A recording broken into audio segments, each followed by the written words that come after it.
I didn't think the worst day of my life would have a second act. The first was losing the baby. That was the kind of pain you don't even try to describe to people. You just learn to sit next to it, feed it, let it sleep in the guest room. Eventually, you stop introducing it to new friends. Eventually, you stop naming it. But the sequel? That showed up with a firmware update. Let me explain. Our house was one of those fixer-uppers with potential that Instagram influencers get paid to pretend they're excited about. Madison fell in love with it during the walkthrough. She said she could see the baby crawling down the hallway. And at the time, that wasn't just a dream, it was the plan. We'd painted the nursery soft green, gender neutral. We bought monitors, blackout curtains, a mobile with little hand-stitched foxes that looked vaguely like characters from a Wes Anderson movie. It was all perfect. Until it wasn't. She lost the baby in her second trimester. Just didn't wake up moving one morning. I was the one who drove us to the hospital. I was the one who held her hand when they said the words. And then I was the one who came home first, walking through a house that now echoed like an empty church. We grieved differently. Madison wanted to stay busy, started renovating the kitchen 2 weeks later. Said she needed momentum. I went the opposite direction. I started counseling. Quietly. Once a week, every Tuesday. She said she supported it. Said it was healthy. Which is what made it worse when I found out what she was really doing while I was gone. It started with a push notification. Not a dramatic one. Just the baby monitor app on my phone needing a firmware update. I hadn't touched the app in months, hadn't even opened it. But muscle memory kicked in. I tapped it open while waiting in the parking lot before my appointment. And then I saw it. Motion alerts. Every Tuesday. Same time window, 1 to 2:30 p.m. The green dot blinked on the timeline like a heartbeat. Regular. Predictable. Like a routine. I paused. Tried to logic my way through it. Maybe she was cleaning the nursery. Maybe she was organizing baby things as part of her grief. That would have been healthy, right? Except there were no other motion pings on other days. No activity anywhere else in the house. Just Tuesdays. Just that hour. Just when I was gone. I didn't jump to conclusions. I downloaded the archive. And I watched. It was like pressing play on a home invasion where the thief had a key and wore your wife's favorite perfume. There she was. Madison. Letting someone in through the back door. Not nervously. Not guiltily. Just casually. Like she'd done it before. Like it was Tuesday. I didn't recognize him at first. He was tall, late 30s maybe. Good haircut. Overdressed for a secret affair. She smiled at him. Touched his shoulder. Walked him down the hallway. Past the nursery. Past everything we'd built. And then the audio kicked in. Clear as day. Laughter. Kissing. Whispered promises. I stopped watching. Not because I was too emotional. But because I'd seen enough. And when I say enough, I don't mean I was satisfied. I mean I had all the data I needed to start building something better than confrontation. Something more effective than screaming. I went home that night like nothing had changed. Kissed her on the forehead. Told her counseling was good. She asked what we talked about. I said grief. She nodded and made pasta. And while she cooked, I opened my laptop and started downloading every archived clip from the last 6 weeks. Each one was the same. Tuesday, 1 to 2:30. Madison. Him. Same timing. Same tone. Same betrayal wrapped in routine. I cataloged everything. Created folders. Sorted clips by camera angle, lighting, sound quality. It wasn't obsession. It was documentation. She wasn't just cheating. She was doing it in the house we'd built to raise a child.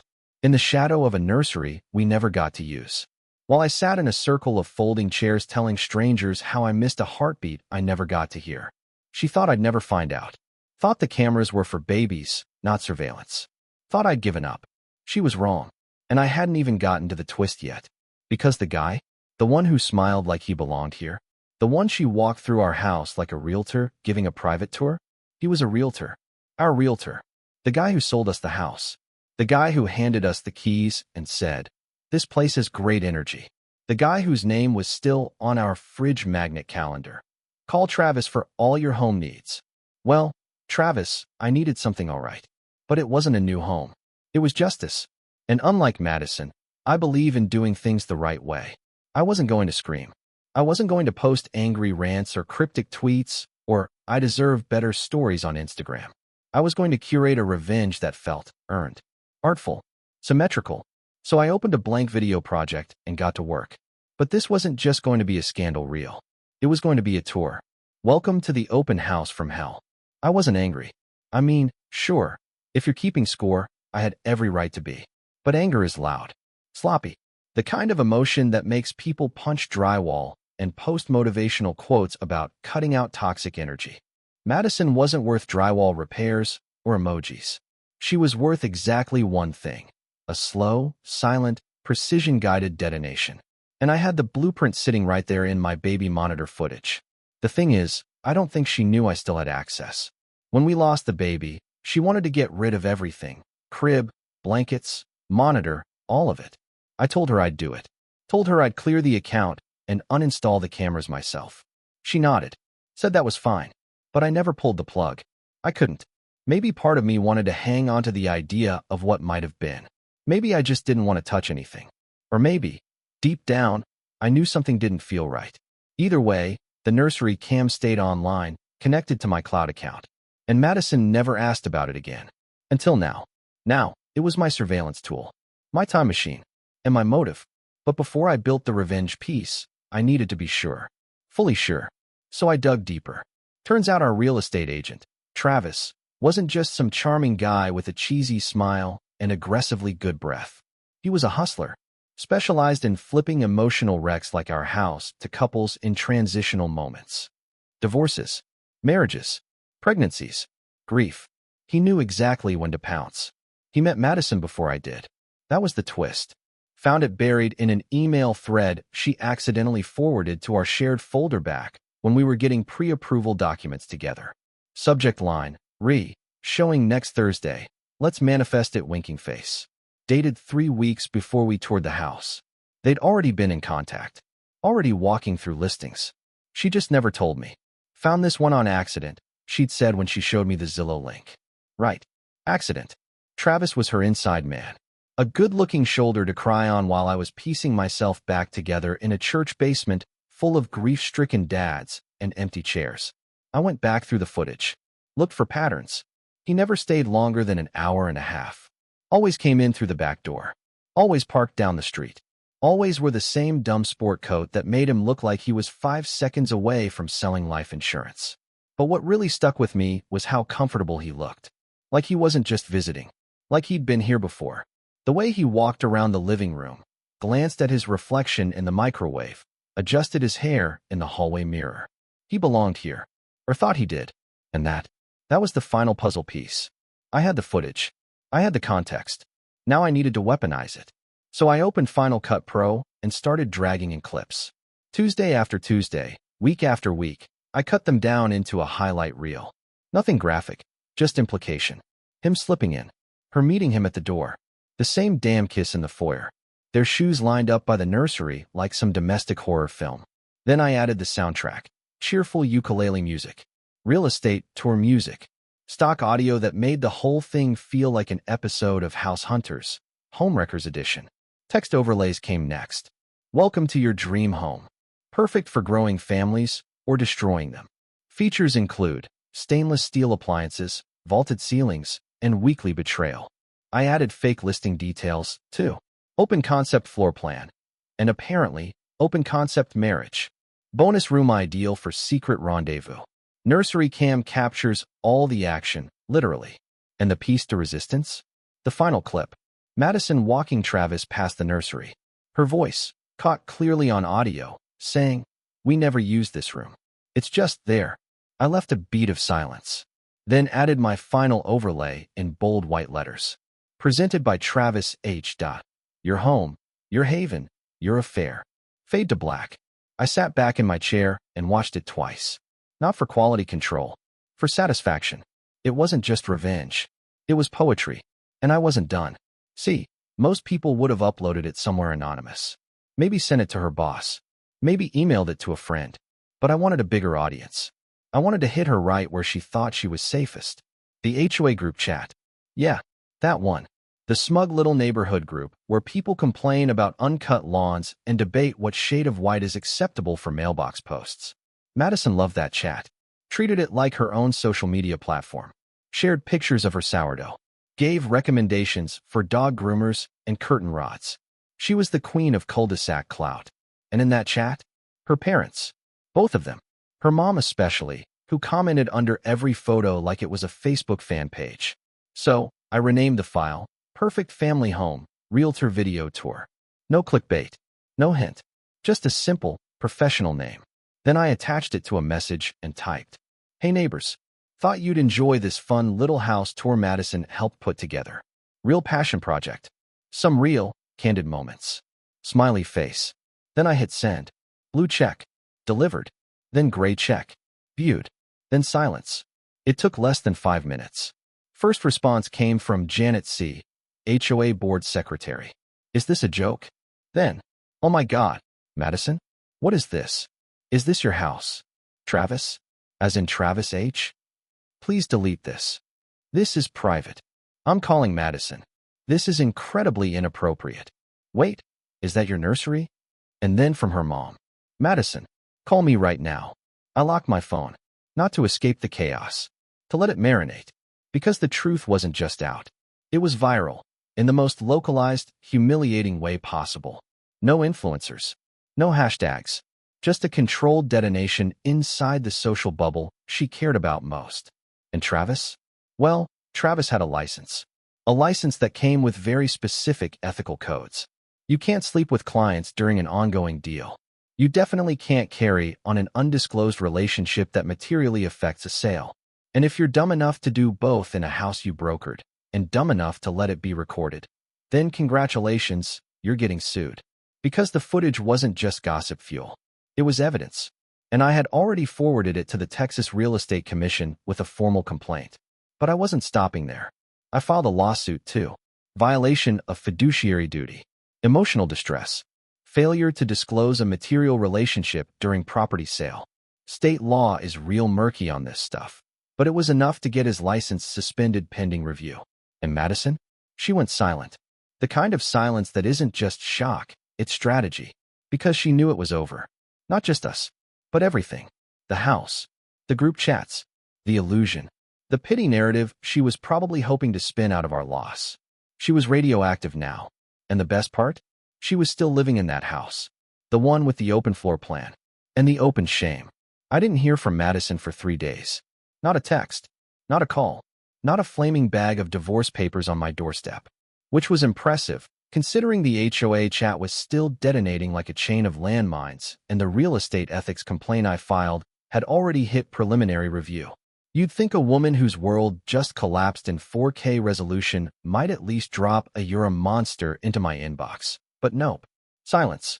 Which told me everything I needed to know. She was scrambling. Not fighting. Just grasping at what few social threads hadn't snapped under the weight of her own betrayal. I imagined her pacing around the living room, the one she used to brag about hosting energy circles in, furiously blocking neighbors and deleting Facebook comments while her phone buzzed with calls she wouldn't answer. The video hadn't gone viral. Not globally, anyway. But in our little suburban fishbowl, it was a torpedo through the hull.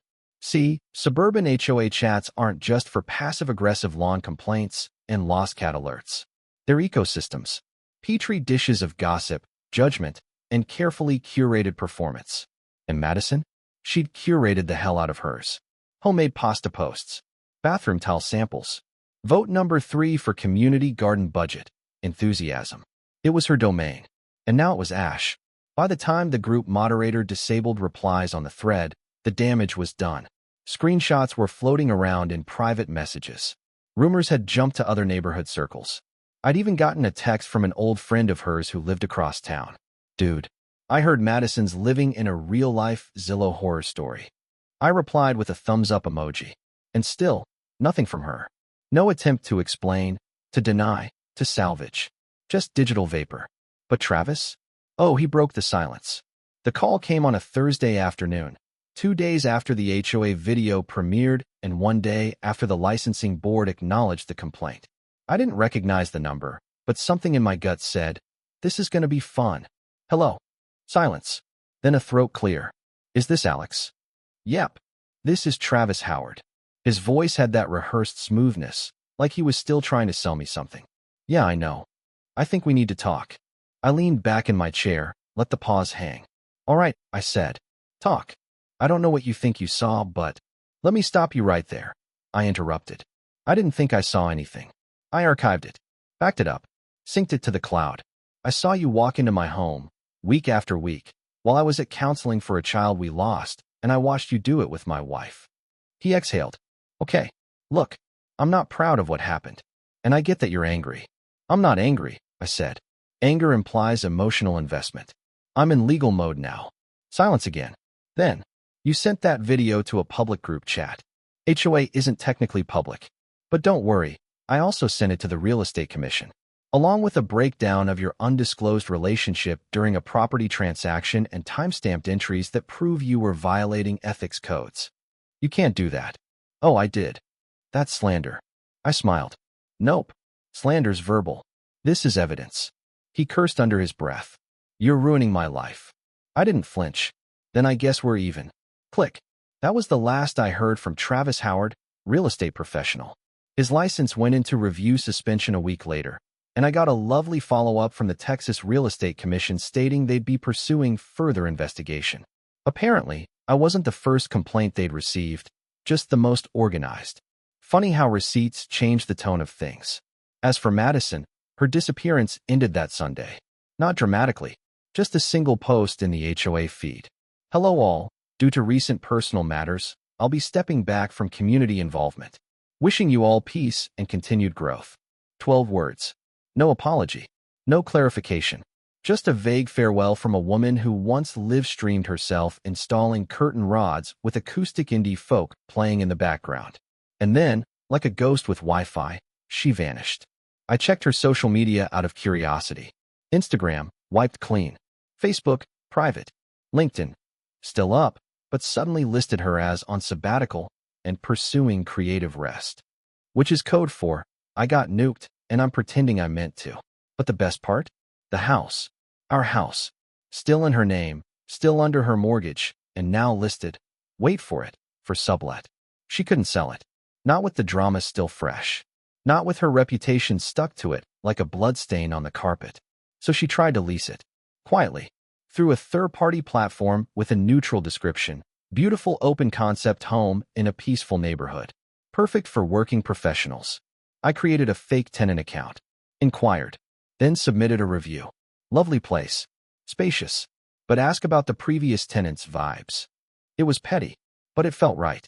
Meanwhile, I started moving on. Not just emotionally, physically. I found a new place, smaller, cleaner. No nursery. No memories in the walls. Just walls. Gloriously blank ones. And floors that didn't creak in betrayal. I unpacked slowly. One box at a time. Each item evaluated. Kept her trashed. No sentimental loopholes.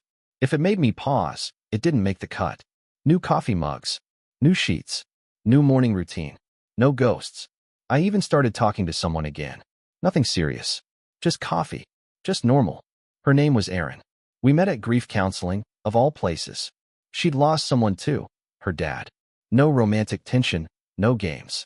Just quiet conversations that didn't come with secret side doors or Tuesday afternoon plot twists. We talked about books, about dumb movies, about how impossible it is to find decent Thai food in our neighborhood. It was nice. One day she asked what happened with my ex. I told her the truth. Short version, anyway. She cheated, I said, with our realtor. On camera. Erin blinked. Wow. Yeah. Then she smiled. Bet that made for an awkward closing gift. We both laughed. And just like that, I realized something. This wasn't the end of the story. It was the start of a better one. But Madison? She's still stuck in the haunted house she tried to sell me. I didn't think I'd see the house again. Once I moved out, I made a point of avoiding that part of the neighborhood. Didn't want to drive past the porch where we used to drink coffee and argue about backsplash colors. Didn't want to see the nursery window still curtained, still lit from a room that never got to fulfill its purpose. But avoidance only works when the universe isn't bored. The universe, as it turned out, had plans. It started with a phone call from my old neighbor, Dennis. Retired, nosy in a harmless way, and obsessed with drone photography. You're not going to believe this, he said, half laughing. Someone finally took that sublet. I was at my desk, trying to focus on a consulting report for a cybersecurity client. But the moment he mentioned the house, I leaned back. Madison found a tenant. Oh, buddy, you need to see this. Dennis wasn't just telling me gossip. He was sending me a Dropbox link. A full aerial walkthrough of the neighborhood for his drone journal. The guy fancied himself a hobbyist cartographer. Most of the footage was as dull as you'd expect. Driveways, mailboxes, one neighbor's inflatable yard skeleton that they left up past Halloween. But then he panned across the house. My house. And there, in the backyard, was a new tenant. Shirtless, wearing sunglasses, on a yoga mat, blasting EDM at 9:30 in the morning. I paused the video. It wasn't just any random guy. It was Travis. Travis Howard. Real estate homewrecker, failed ethics exam taker, and, apparently, new subletter of the crime scene. I stared at the screen. It didn't make sense at first. After everything, the video, the license suspension, the humiliation, why would he move in? Why would Madison let him? Unless she had no one else. No allies left. No community. And the only person still willing to occupy that hollowed-out husk of a home was the one who helped burn it down. They were officially living in their own fallout shelter. Dennis kept narrating like a podcast host. He showed up with, for duffel bags and a keyboard. I think he's starting a YouTube channel. Perfect. I thanked Dennis and hung up. Then I opened a private browser tab and checked the Real Estate Commission's site. Travis's license was now officially revoked. Not under review. Not suspended. Gone. The public record listed 2 violations: failure to disclose material relationships and conduct unbecoming of a licensed real estate professional. Unbecoming. That was generous. I screenshot it. Saved it in my folder. Yes, I still had the folder. You don't build a cathedral of revenge and then tear it down just because the choir stops singing. Then I checked Madison's socials. Still blank. Still hiding. I almost felt bad. But that moment passed quicker than Travis's listing commissions. The thing about justice is, it doesn't always hit like thunder. Sometimes it seeps. Quietly. Like rot. And eventually, everyone starts to smell it. That week, I got a text from an unfamiliar number. Hi. Is this Alex? I replied with the caution of a man who'd been emotionally carjacked in his own home. Who's asking? My name's Laura. I'm Madison's cousin. We met once, I think. Thanksgiving. I have a question. Can I call? I sighed, considered ignoring it. But curiosity is louder than instinct. I let her call. Her voice was soft, careful, like she'd rehearsed this and wasn't sure how far she could go. I'm not looking to drag anything up, she started. But Madison's not okay. I waited. She's not eating. She barely leaves the house. She's different. I didn't say anything. I know you have every reason not to care, she continued. But I think you're the only person who could help her find her footing again. I almost laughed. Laura, I said, she didn't just cheat on me. She used our grief like a cover story. She brought a guy into our home, the home she bought with him helping behind my back, and carried on like it was a casual lease agreement. Silence. I know, she whispered. And I'm not saying forgive her. I'm just saying, I think she's stuck. And maybe hearing from you. No, I cut in. You don't get to fall into a hole you dug with someone else's shovel and then ask the guy you betrayed to pull you out. More silence. She's not a monster, Laura said, finally. No, I said. She's a coward. And I hung up. I wasn't proud of that call. But I wasn't going to edit myself for the comfort of someone who'd never earned my forgiveness. And that's when it hit me. This wasn't about Madison anymore. Not for me. She'd stopped being the villain the moment she lost everything and still didn't apologize. She wasn't a nemesis. She was a case study, a lesson, a warning, and I'd already gotten my closure. Or so I thought, until the envelope arrived. No return address. Inside, a single sheet of paper. Typed. Centered. Neat. Alex, I know I have no right. I know I destroyed the best person I ever had. I'm not writing to ask for anything except understanding. Not forgiveness. Not reconciliation. Just understanding. I didn't know how to process what we lost. I still don't. Travis was a distraction. He felt like momentum. You were healing, and I didn't know how to stand still without falling apart. That doesn't excuse it. I know that. But I want you to know that what we had was real, at least to me. I'm sorry I made you doubt that. M. No signature. Just that dash. I read it once. Folded it.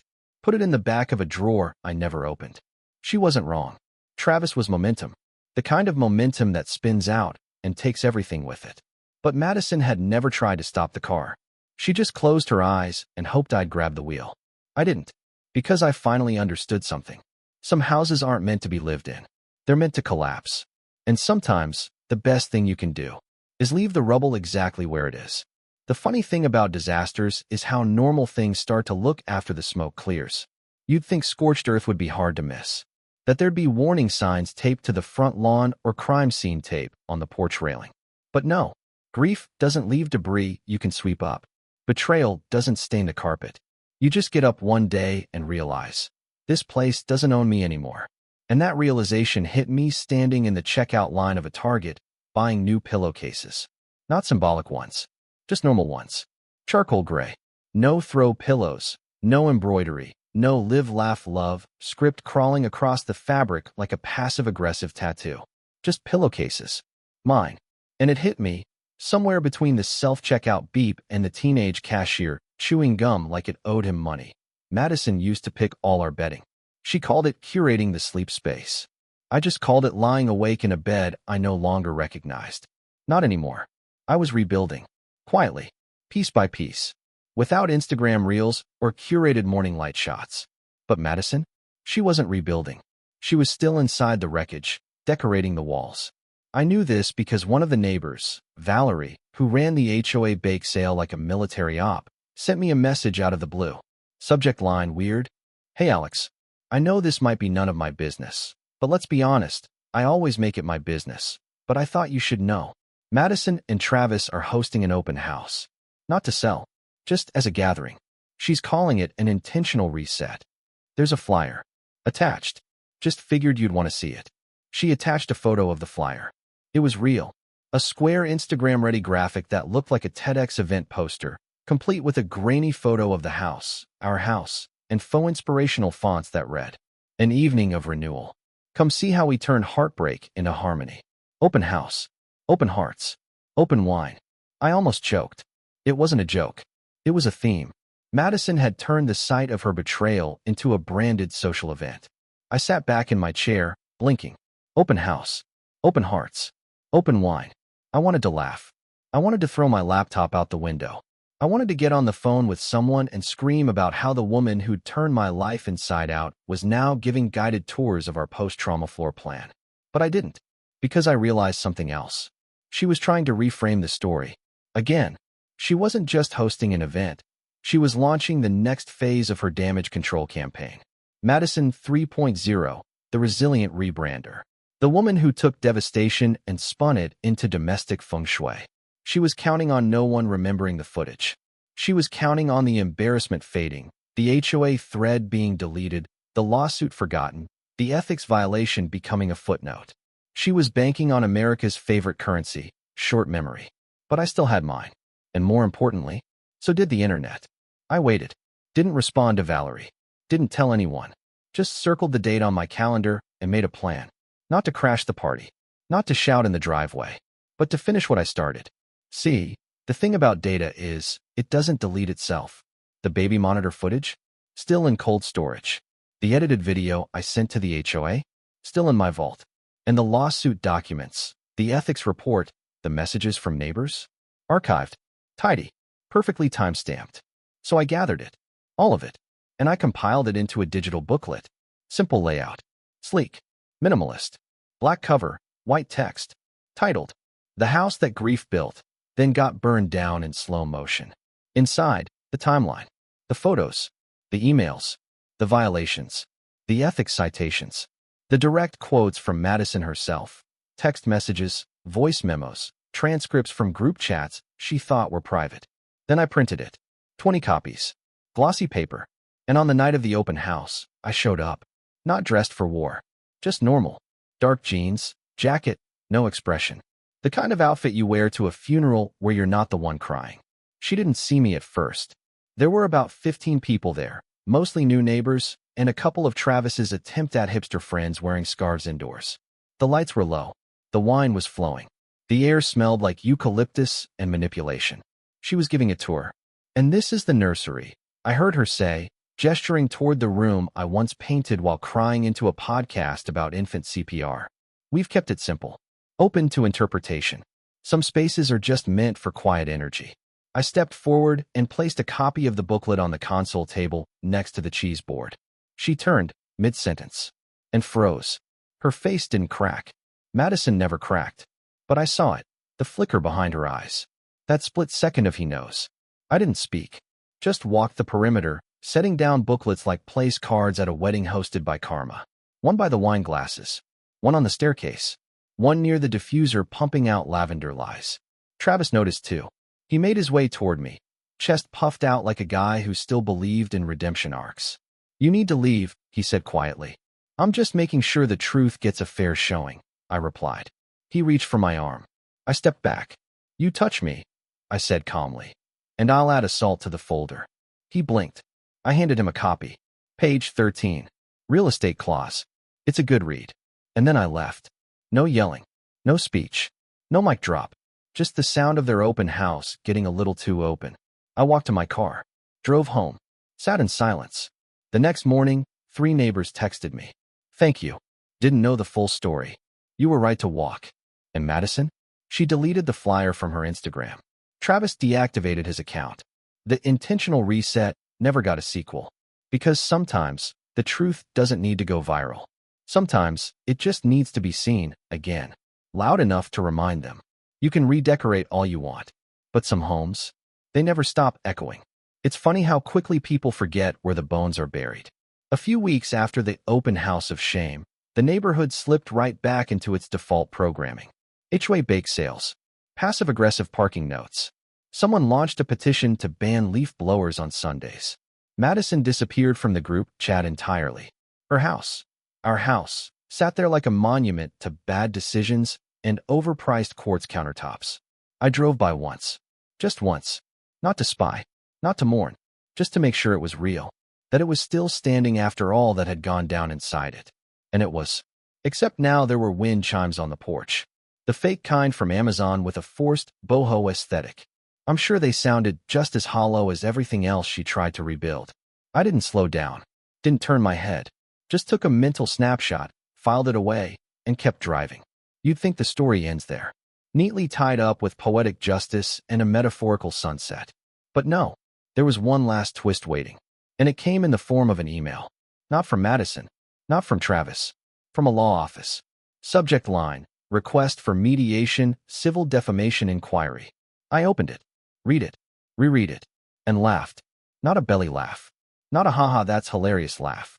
The kind of laugh you let out when someone tries to mug you with a plastic fork. Apparently, Madison had consulted an attorney, some boutique firm downtown with a website full of stock photos and buzzwords like strategic empathy and narrative-sensitive litigation. They were alleging I had damaged her professional and personal reputation through willful dissemination of private material. In other words, I embarrassed her. Publicly. And she was now playing the victim. I called my lawyer. Yeah, I had one now. You go through something like this, you keep a good one on speed dial. Alan was old school, gruff, and had the energy of a bulldog who'd just eaten a paralegal. He read the email and snorted. This is nonsense. She's claiming emotional distress. You mean the same emotional distress she caused while dry humping a realtor in your nursery? Yeah, that one. Alan told me not to worry. The footage was recorded inside a shared property that I owned. There was no hidden surveillance, no wiretapping. Everything I used was within legal limits. And as for defamation, truth isn't defamation, especially when it's on video. So we drafted a response. It was polite, crisp, laced with just enough legalese to sting. Alan ended it with the kind of closing line that made me wish I could frame emails. Our client is happy to proceed with mediation, provided the opposing party is also willing to provide public apology for extramarital conduct, misuse of private property during grieving, and subsequent willful misrepresentation of facts post-separation. Madison never replied, which told me the letter wasn't meant to lead anywhere. It was a warning shot, an attempt to scare me quiet, to remind me she could still throw a punch, even if it was with limp wrists and shaky aim. I wasn't scared. I was amused. Because that letter proved the thing I'd known all along. She didn't regret what she did. She regretted getting caught. She regretted the video, the screenshots, the HOA group chat implosion. She regretted the optics. And for someone like Madison, that's worse than guilt. That's branding damage. Meanwhile, life kept moving. My new place started to feel like home. Erin, yeah, her. She became more than just a grief support friend. It happened slowly, naturally, without hashtags, without curated lighting. We took a weekend trip together to Big Bend. No itinerary, no Instagram, just miles of desert and quiet. At one point, sitting on a rock watching the sun drown in orange sky, she looked over and said, "You ever think about reaching out to her? Not to forgive, just to, I don't know, finish it." I shook my head. Some stories don't get an ending. They just stop.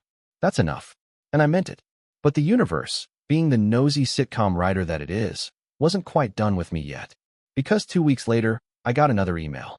This time from a tech journalist. Legit one. Writes for one of those outlets that uses words like disruption and ecosystem in ways that make your teeth itch. She was working on a piece about startup casualties in the influencer era.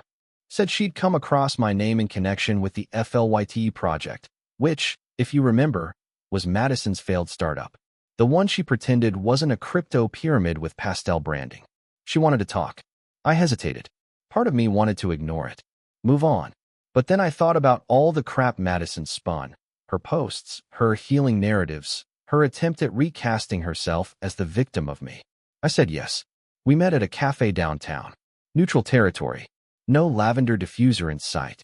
The journalist was sharp. Asked good questions. Wanted to know how things unraveled. What it felt like. What I'd do differently. I gave her the truth. Not the angry version. Not the self-pity monologue. Just the facts. How we bought the house. How we lost the baby. How I tried to heal while she tried to escape. How I found the footage. And what I did with it. She listened. Took notes. Didn't flinch. At the end, she asked, "Do you think she loved you?" I thought about it. No, I said. I think she loved the idea of what we could be. But she didn't love what it took to get there. She nodded. Closed her notebook. The article came out a month later. It didn't name names. But anyone in our circles knew exactly who it was about. The tone was fair. Brutal in places. Honest in others. And it ended with a line I didn't write, but could have. Sometimes the real home renovation isn't walls and paint. It's gutting out the people who never deserved to be there in the first place. I framed that one. Put it right above my desk. These days, I don't think about Madison much. Not in the bitter way. Just in the factual way. She was a part of the house. A loud one. A painful one. But houses get repaired. Foundations get reinforced. And sometimes, the wreckage becomes fertilizer for something better. Like peace. Or pillowcases. Or silence. Or just the simple joy of walking into your own kitchen and knowing nobody's lying to you over coffee. That's the story. No cliffhanger. No sequel. Just a man. A new home. And the echoes, finally, gone. Subscribe to the channel